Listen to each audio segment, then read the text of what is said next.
আজকের রেসিপিটা দেখে আশা করি আপনারা বুঝেই গেছেন যে কী রেসিপি শেয়ার করতে এসেছি।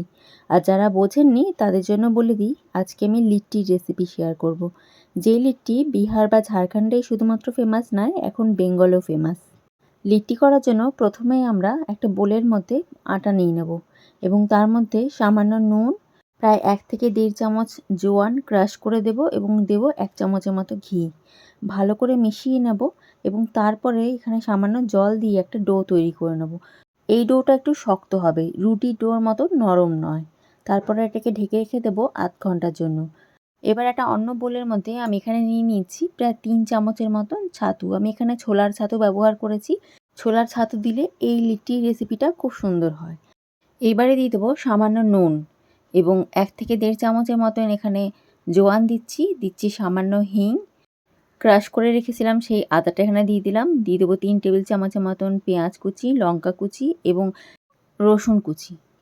রসুন কুচি অবশ্যই এখানে একটু বেশি ব্যবহার করবেন, তাহলে খাবারের স্বাদটা খুব ভালো হয়। আর দিয়ে দেবো ধনেপাতা কুচি। ধনেপাতাটা একটু মিহি করে কুচি করবেন। আর সবশেষে এখানে দেবো আচার। আমি এখানে বাড়ির তৈরি আচার ব্যবহার করেছি। গত বছরের গরমকালে আমের আচার তৈরি করেছিলাম, সেটাই ব্যবহার করলাম।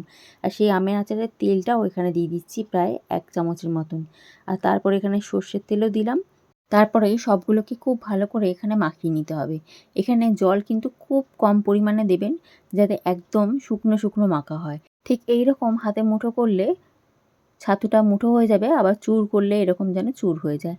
তাহলে কিন্তু আমাদের পুরটা রেডি। এদিকে আটা ডোটা আমি ছোটো ছোটো লেচি করে নিয়েছি এবং এগুলো প্রত্যেকটি লেচিকে ঠিক এই রকমভাবে বাটির শেপ দিয়ে দিচ্ছি। আর তারপরে ভেতরে পুরগুলো দিয়ে দেবো এবং মুখটাকে খুব ভালো করে বন্ধ করতে হবে। মুখ যদি ভালো করে বন্ধ না করেন তাহলে কিন্তু ফেটে ভেতরে পুরটা বেরিয়ে চলে আসবে। তাই পুরটা এভাবে প্রেস করে দেবেন এবং মুখটা এরকম ঘুরিয়ে ঘুরিয়ে বন্ধ করবেন, তাহলে মুখটা ছোট হয়ে বন্ধ হবে আর বেরিয়ে আসার ভয় থাকবে না। এই একই প্রসেসে আমি সব লেচিগুলো রেডি করে নিলাম। আমি আজকে লিট্টি প্রেশার কুকারে দেখাবো, তাই প্রেশার কুকারে ভালো করে অয়েল ব্রাশ করে নিলাম। এবারে প্রেশার কুকারটা গ্যাসের মধ্যে বসিয়ে একটু গরম করে নিতে হবে। যখন দেখবেন প্রেশার কুকার একটু গরম হয়ে গেছে, তারপর আমি লিট্টিগুলোকে এক এক করে ওখানে প্লেস করে দেবো।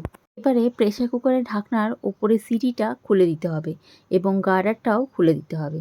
আর তারপরে প্রেশার কুকারের লিডটা প্রেশার কুকারে আটকে দিতে হবে। এইবারে আমরা 20 মিনিটের জন্য পুরোটা কুক করব, কিন্তু একবারে নয়। প্রথমে 10 মিনিট কুক করার পরে আমি কিছুটা খুলে আবার লিট্টিগুলোকে উল্টে দিয়েছিলাম।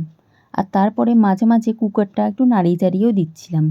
20 মিনিট পর খুলে যদি দেখেন যে ভালো করে ওপরের কোটিংটা শক্ত হয়নি, তাহলে বুঝবেন যে লিট্টি কিন্তু আপনার এখনও নরম আছে। আরও 5 থেকে 10 মিনিট আপনারা কুকারে আস্তে আঁচে ছেড়ে দেবেন। তাহলে 5 থেকে 7 মিনিটের মধ্যেই দেখবেন রেডি হয়ে গেছে।